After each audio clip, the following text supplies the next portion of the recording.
Selamat siang pemirsa. Sumatera Utara hari ini kembali hadir menjumpai Anda edisi Jumat 13 Oktober 2023. Beragam informasi menarik telah berhasil dirangkum oleh tim redaksi kami untuk Anda. Bergabunglah bersama saya Muhammad Azril Nasution. Berikut kita simak informasi selengkapnya.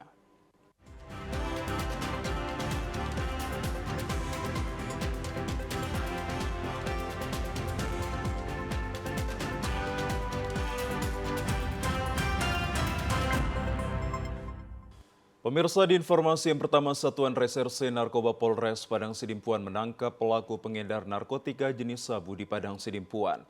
Saat dilakukan penggeledahan, polisi menemukan satu bungkus narkotika jenis sabu-sabu dan mengamankan satu pucuk senjata api rakitan dari tangan pelaku. Dengan tangan terborgol, FP warga Tapanuli Selatan tidak berkutik setelah petugas kepolisian Satres Narkoba menggiringnya ke Mako Polres Padang Sidimpuan. Pelaku ditangkap setelah petugas kepolisian Satres Narkoba Polres Padang Sidimpuan mendapatkan informasi dari masyarakat Kelurahan Palopat Maria, Kecamatan Hutaim Baru, Marak dengan peredaran narkoba. Mendapatkan informasi tersebut, petugas kepolisian langsung melakukan penyelidikan di lokasi dan menemukan pelaku FP tengah melakukan transaksi. Di hadapan petugas, tersangka FP mengakui mendapatkan narkotika jenis sabu dari seorang yang bertempat tinggal di Pijor Koling, namun tidak mengetahui identitasnya. Adapun barang bukti yang berhasil diamankan petugas, satu bungkus plastik klip berisikan narkotika jenis sabu seberat 0,6 gram dan satu pucuk senjata api rakitan beserta satu butir pelurunya.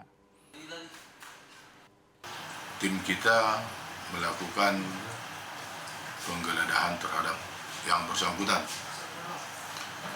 Selanjutnya, setelah dilakukan penggeledahan, menemukan barang bukti sabu pada tangan kirinya. Dia menggenggam di tangan kirinya sebanyak satu bungkus sabu, satu unit senjata api jenis revolver. Jadi pasal yang kita terapkan terhadap yang bersangkutan yaitu pasal 114 ayat 1 dan 112 ayat 1 Undang-Undang Nomor 35 Tahun 2009 dengan ancaman hukuman 12 tahun. Dijerat dengan pasal 114 dan pasal 112 Undang-Undang Nomor 35 Tahun 2009 tentang narkotika dengan ancaman hukuman 12 tahun penjara. Sementara itu, senjata api rakitan milik pelaku telah diserahkan ke unit Satreskrim Polres Padang Sidimpuan untuk penyelidikan lebih lanjut. Pemirsa, di informasi lainnya, Satuan Reskrim Polres Pelabuhan Belawan dan Polsek Belawan berhasil menangkap 3 pelaku perampokan di kawasan Pelabuhan Belawan dan angkutan Kota Medan, Sumatera Utara pada Kamis siang. Selain mengamankan pelaku dan barang bukti, semua pelaku merupakan mantan residivis dan pecandu narkoba. 3 pelaku perampok ini berhasil ditangkap Polres Pelabuhan Belawan dan Polsek Belawan dari berbagai tempat di kawasan Medan Utara, Kota Medan. Dalam aksinya, pelaku selalu mencari target korban para pekerja atau anak buah kapal yang baru pulang melaut. Pelaku beraksi selalu berkomplotan untuk merampok di tempat sunyi di kawasan Pelabuhan Belawan dan dalam angkutan kota. Selain mengamankan barang bukti, senjata tajam yang selalu digunakan, pelaku terkenal sadis melukai calon korbannya jika melawan untuk merampas seluruh harta benda korban pada malam hari. Kapolres Pelabuhan Belawan AKBP Joshua Tampubolon mengatakan dari hasil pemeriksaan petugas, pelaku merupakan residivis kembali melakukan aksi perampokan dengan kekerasan terhadap korban. Datang pelaku 2 orang ini, pelaku ini domisilinya di Kampung Salam, di sini juga, ya, residivis. Kemudian mereka mengancam dengan gunting tadi, ya, ini mengancam dan meminta sepeda motor diserahkan. Nah, setelah itu si korbannya takut dan kemudian mereka melarikan diri. Tersangkanya melarikan diri, berhasil diamankan oleh Kanit Reskrim Polsek Belawan bersama anggota. Ya, terima kasih. Sementara itu, untuk mempertanggungjawabkan perbuatannya, para pelaku dikenakan pasal 365 KUHP dengan ancaman 9 tahun penjara. Pemirsa, satu unit bus pariwisata di Kota Medan diamuk massa setelah menabrak wanita pengendara sepeda motor hingga tewas. Supir bus yang berhasil kabur meski bus dalam keadaan rusak dan kaca bus pecah. Dari video milik warga yang merekam saat mengejar bus pariwisata yang sebelumnya diduga berkendaraan ugal-ugalan dan menabrak pengendara sepeda motor di Jalan Denai, Kota Medan, Sumatera Utara pada Kamis malam. Banyaknya warga yang mengejar menyebabkan supir bus panik dan akhirnya bus terjebak macet. Tepat di depan makam pahlawan Jalan Sisingamaraja, Kecamatan Medan Kota.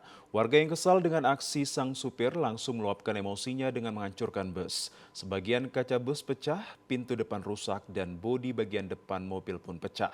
Meskipun bus dapat diberhentikan warga yang mengejar, namun supir bus cukup lihai dan berhasil melarikan diri dari kejaran warga. Salah seorang saksi mata, Widodo Suryadi, mengatakan bus sempat menabrak sepasang suami istri dan seorang ibu hamil yang dikabarkan tewas. Namun kernet bus tersebut berhasil ditangkap warga di Jalan Denai. Pertama dia nabrak di Jalan Denai, pertamanya.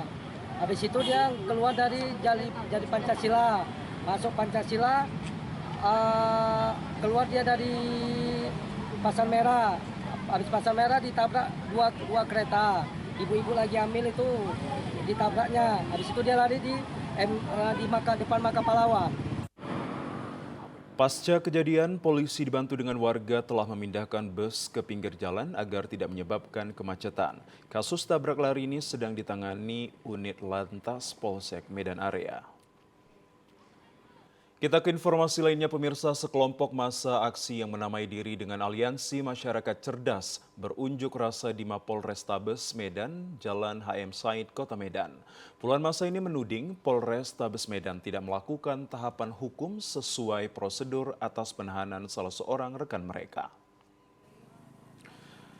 Tidak terima rekannya ditetapkan sebagai tersangka dan ditahan oleh penyidik Satuan Reserse Kriminal Polrestabes Medan, puluhan massa Aliansi Masyarakat Cerdas mendatangi Mapolrestabes Medan untuk menyampaikan aspirasi mereka. Massa aksi menuding Kasat Reskrim Polrestabes Medan tidak melakukan tahapan hukum acara pidana dalam pemeriksaan seorang terduga pelaku tindak pidana penipuan dan penggelapan. Kecewa dengan proses hukum yang dilakukan oleh penyidik Satreskrim Polrestabes Medan, massa aksi memberikan nasi tumpeng sebagai simbolis tanda protes terhadap proses hukum yang berjalan di Polrestabes Medan. Koordinator aksi Dewi Ngai Sinaga mengatakan bahwa penahanan terduga pelaku penipuan dan penggelapan yang merupakan rekan mereka Yosi Efrilia Susanti berawal dari jual beli minyak kotor dan dilaporkan oleh rekan bisnisnya.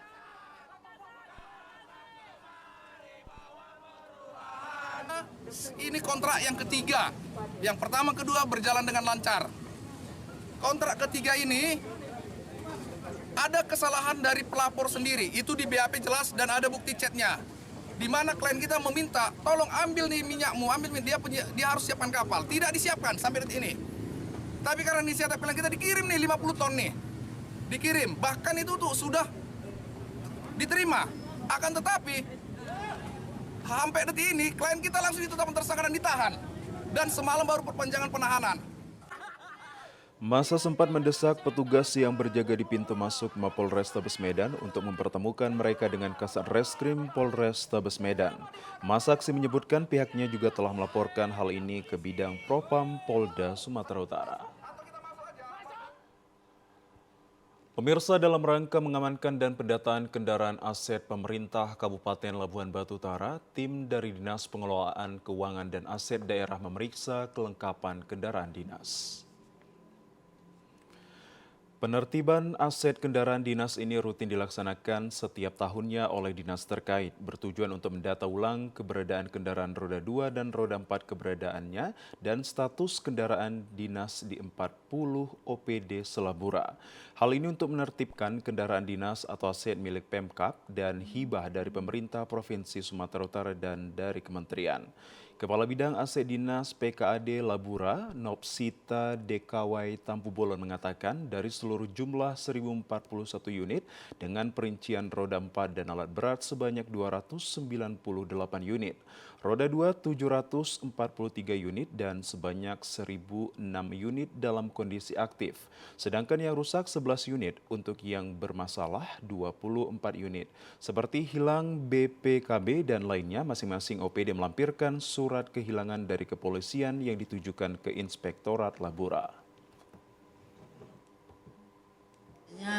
Setiap tahun kita akan adakan penertiban aset, salah satunya itu ngecek kendaraan dinas roda 2 dan roda 4 yang ada di Pemkab Labuan Batu Utara. Tujuannya kita untuk melihat karena sebagian kan kita ada mutasi, ada yang pindah, jadi kita mau melihat aset-aset itu masih tetap pada dinas tersebut. Jumlah roda 4 ya Pak ya, 298, roda 2 743. Sebagian besar mereka melampirkan surat kehilangan dari kepolisian dan itu ditujukan ke inspektorat Pak. Sudah dihibahkan ke kita dan ada berita acara serah terima dalam bentuk BAST yang sudah ditantangani. Itu akan kita catatkan siapa OPD yang menerima itu akan tercatat di OPD tersebut. Sementara itu, sesuai fakta integritas oleh pemerintah Kabupaten Labura, DPKAD berharap kedepannya agar seluruh OPD dapat merawat seluruh aset sebaik mungkin sebagai bukti kepedulian OPD kepada aset daerah. Kita ke informasi lainnya pemirsa, masyarakat mengapresiasi strategi pemerintah Indonesia yang bekerja sama dengan Badan Urusan Logistik dalam upaya melakukan stabilisasi harga beras dan terbukti telah berhasil. Berbagai cara ditempuh pemerintah Indonesia dalam melakukan stabilisasi harga beras, terutama jenis premium yang mengalami kenaikan dalam triwulan terakhir. Gerakan Pangan Murah dan penyaluran beras, bantuan pangan non-tunai kepada keluarga penerima manfaat, serta pendistribusian beras SPHP jenis medium ke pasaran dengan harga eceran tertinggi ditetapkan Rp11.500 per kilogramnya.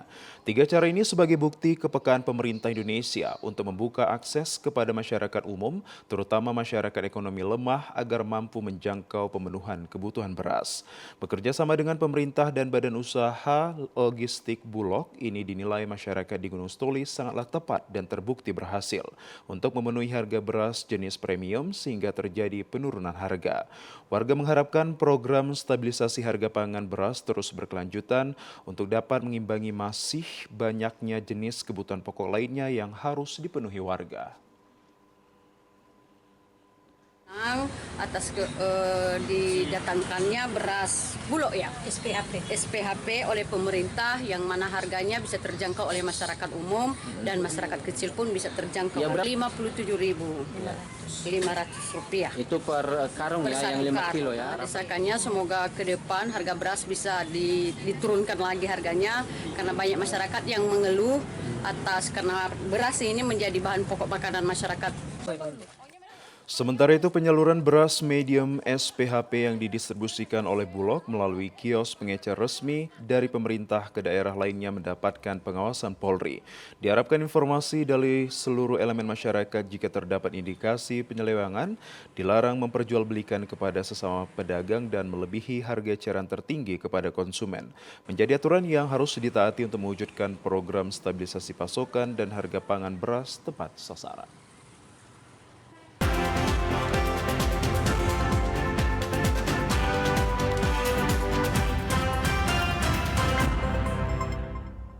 Pemirsa, dalam rangka memperingati hari kelahiran Nabi Muhammad SAW, Persatuan Perempuan Pecinta Tauhid Tasawuf dan Forum Majelis Taklim Sumut menyelenggarakan kegiatan bersama yaitu peringatan Maulid Nabi Muhammad yang dikemas dalam ceramah zikir Ratain Serebe dan doa yang menghadirkan penceramah dari Malaysia Tuan Guru Muhammad Soleh. Dalam ceramahnya, Tuan Guru Muhammad Soleh menyampaikan kegiatan memperingati Maulid Nabi Muhammad bukanlah hanya peringatan semata, tetapi bagaimana kita dapat memaknai seluruh teladan Rasulullah Muhammad SAW yang diutus ke muka bumi ini. Untuk memperbaiki akhlak manusia, momentum ini perlu diisi dengan pesan-pesan akhlak yang mengajarkan cinta kasih, kedamaian, dan suri tauladan. dan hal yang dianjurkan oleh Nabi Muhammad SAW untuk dapat dimaknai dan dipraktekkan dalam kehidupan sehari-hari. Lebih lanjut, Tuan Guru Muhammad Soleh mengajak kaum ibu yang tergabung dalam Perempuan Pecinta Tauhid Tasawuf dan Forum Majelis Taklim Sumut berpegang teguh dengan Tauhid Tasawuf karena dapat menjaga kebersihan hati. Melalui ajaran Tauhid dan Tasawuf oleh Abuya Syekh Haji Amran Wali Al-Halidi, Tauhid dan Tasawuf bertujuan mengembalikan kondisi tersebut kepada ajaran Islam yang sebenarnya. Sesuai apa yang telah diperintahkan oleh Allah Subhanahu wa Ta'ala dan Rasul-Nya mengenai larangannya, baik dalam tataran zahir dan batin. Sebab dengan jalan inilah manusia kembali mendapatkan jati dirinya sehingga menjadi manusia sejati atau insan kamil. Ini bukan hanya kita menyambut dengan berselawat saja, tapi perlu kita ada kesinambungan dengan menjunjung segala titah perintah Rasulullah sallallahu alaihi wasallam. Semoga dengan mengikut sunnah Rasulullah ni Allah Taala terima kita sebagai hamba yang mustajab, umat Nabi yang mustajab, amalan sunnah Nabi yang kita amalkan menjadi mustajab, dan segala perkara semua menjadi mustajab, dan bakal kita akan menerima syafaat yang besar daripada Rasulullah sallallahu alaihi wasallam. Dan Rasulullah bila dia melihat kita dengan penuh kegembiraan dan lantaran nur mustajab ada pada kita. Nur Muhammad ada pada kita. Apatah ini merupakan limpahan nur Allah SWT ke atas semua sekalian. Wallahu a'lam. Dato Hajah Hikmatul Fadilah selaku Ketua Perempuan Pecinta Tauhid Tasawuf dan Pembina Forum Majelis Taklim Sumut menyampaikan melalui tema dengan momen Maulid Nabi Muhammad SAW, mari meneladani sifat dan keseharian Rasulullah dalam beribadah dan bermuamalah di tengah umat. Banyak yang bisa diambil hikmahnya dari tausiah, yaitu meneladani sifat-sifat Rasulullah dalam kehidupan sehari-hari. Peringatan Maulid Nabi ini juga untuk menjalin silaturahmi sesama kaum ibu yang tergabung dalam P2T dan Forum Majelis Taklim Sumut. Momen ini juga menjadi penyemangat kegiatan Muzakarah ke-7 Ulama Tauhid Sufi se-Asia Tenggara yang diadakan Aceh Singkil pada 10 hingga 12 Oktober lalu. Di akhir ceramah dilanjutkan dengan zikir akbar Ratef Serebe dan doa bersama, serta pemberian santunan bagi puluhan kaum duafa dan anak yatim piatu. Kami mengadakan Maulid Nabi besar Muhammad SAW, yaitu P2T dan Forum Silaturahmi Majelis Taklim Sumatera Utara, yang mana tausiahnya langsung dari Tuan Guru Muhammad Saleh dari jiran tetangga Malaysia. Yang mana insya Allah nanti malam kami akan berangkat mengikuti Muzakarah Ulama Sufi yang ke-7 di Singkil. Jadi untuk itu kami tidak menyia-nyiakan waktu ketika transit ulama dari Malaysia, kami mengadakan Maulid besar Muhammad SAW, sehingga alhamdulillah yang hadir ini lebih mendengarkan apa itu sebenarnya kisah Nabi Muhammad SAW yang harus kita teladani, yaitu tentunya kita berhati-hati untuk mempunyai akhlakul karimah seperti Rasulullah SAW. Sementara itu pemirsa, dalam rangka memperingati hari kelahiran Nabi Muhammad SAW, pengurus wilayah Forum Silaturahmi Umi Muslimah Indonesia atau Fahmi Umi Kota Medan menyelenggarakan peringatan Maulid Nabi Muhammad menghadirkan penceramah Romo Haji Raden Safi'i bertempat di Masjid Nurul Huda, Jalan Bunga Asoka, Medan kemarin. Dalam ceramahnya, Romo Haji Raden Syafi'i menyampaikan kegiatan Maulid Nabi Muhammad 1445 Hijriah ini, selain menyampaikan suri tauladan Rasulullah SAW, juga mengingatkan betapa pentingnya silaturahmi dalam kehidupan bermasyarakat. Dalam berkumpul di majelis bisa meningkatkan tali silaturahmi. Tidak ada kekuatan tanpa silaturahmi. Dengan silaturahmi kita bisa mencapai apa yang kita inginkan.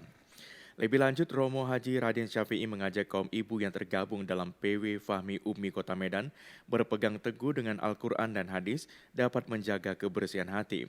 Dikatakan peran kaum ibu sangat berat, menuntut rasa tanggung jawab yang tidak ringan. Maka tidak berlebihan apabila Rasulullah SAW dalam hadis memberi penghargaan bagi kaum ibu, di mana surga itu berada di bawah telapak kaki ibu. Maka tidak hanya mendidik dengan harta benda yang melimpah, namun berkatilah anak-anak dengan akhlak baik, budi pekerti, iman, dan ketakwaan.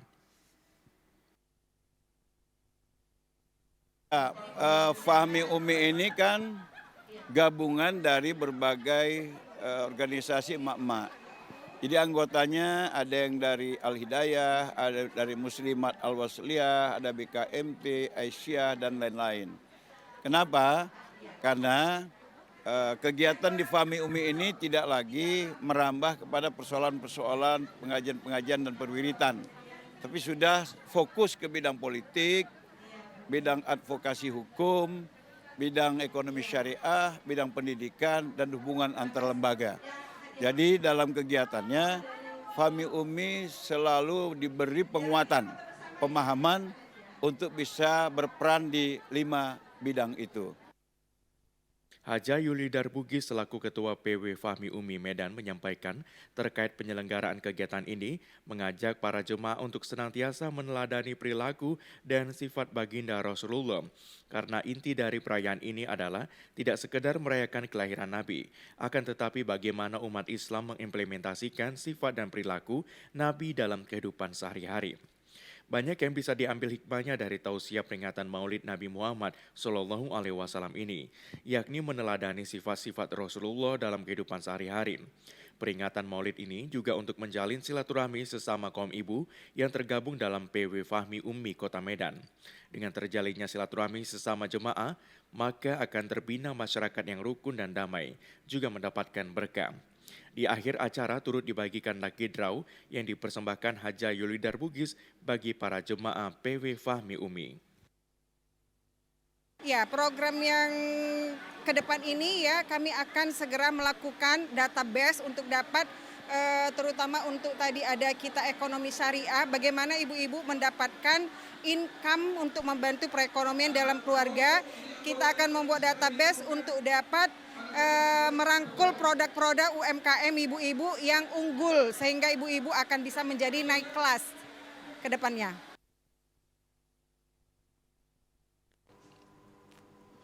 Pemirsa, PT Pegadaian menggelar media gathering serentak di 12 kota seluruh Indonesia. Untuk kantor wilayah 1 Medan dilaksanakan di Pusat Perbelanjaan Manhattan Square Medan pada tanggal 12 hingga 14 Oktober 2023 dengan menggelar Pekan Raya Pegadaian.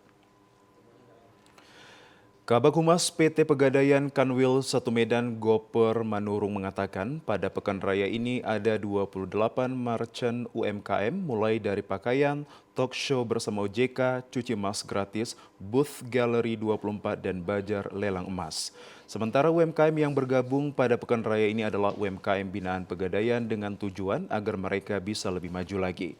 Masyarakat yang hadir menyaksikan Pekan Raya juga disuguhkan program tebus murah sembako bagi yang bertransaksi minimal Rp100.000 di stand Pegadaian dan UMKM. Selain itu terdapat juga Pegadaian Poin yang dirancang sebagai bentuk apresiasi kepada nasabahnya. Setiap transaksi produk Pegadaian baik secara langsung maupun melalui aplikasi Pegadaian digital senilai Rp100.000 atau kelipatannya, nasabah akan mendapatkan poin yang akan ditukar ke berbagai produk menarik. Deputi Operasional PT Pegadaian Medan Basuki Tri Andayani mengatakan untuk tingkat nasional Kanwil Pegadaian Medan yang membawahi Aceh dan Sumatera Utara, tahun lalu DVI kinerjanya terbaik di seluruh Indonesia. Dan tahun ini diharapkan juga akan memperoleh hasil yang sama. Dikatakan saat ini 90% produk yang dikelola masih gadai karena merupakan produk utama yang menyumbangkan pendapatan terbesar dari bisnis Pegadaian. Melalui media gathering ini, Basuki berharap media dapat mencerdaskan masyarakat dengan memberikan informasi yang positif, baik dalam rangka memberikan solusi masalah keuangan maupun pengembangan UMKM. Pegadaian terutama dalam menyosialisasikan program-program, produk maupun layanan yang bermanfaat bagi Pegadaian. Kita sama-sama punya tanggung jawab untuk mencerdaskan masyarakat, untuk memberikan informasi yang positif, baik itu dalam rangka memberikan solusi masalah-masalah keuangan, pengembangan UMKM dan sebagainya gitu. Jadi seperti saya sampaikan tadi, antara Pegadaian dan media ini seperti satu keping mata uang yang tidak bisa dipisahkan. Di satu sisi teman-teman media butuh informasi, sementara dari Pegadaian juga butuh publikasi, sehingga masyarakat kita teredukasi untuk memilih media-media yang benar, yang menyampaikan informasi yang bermanfaat dan bertanggung jawab. Agar para nasabah berhati-hati apabila ada pihak yang mengatasnamakan pihak Pegadaian dengan meminta sejumlah uang atau dari diri sehubungan undian Pegadaian Poin.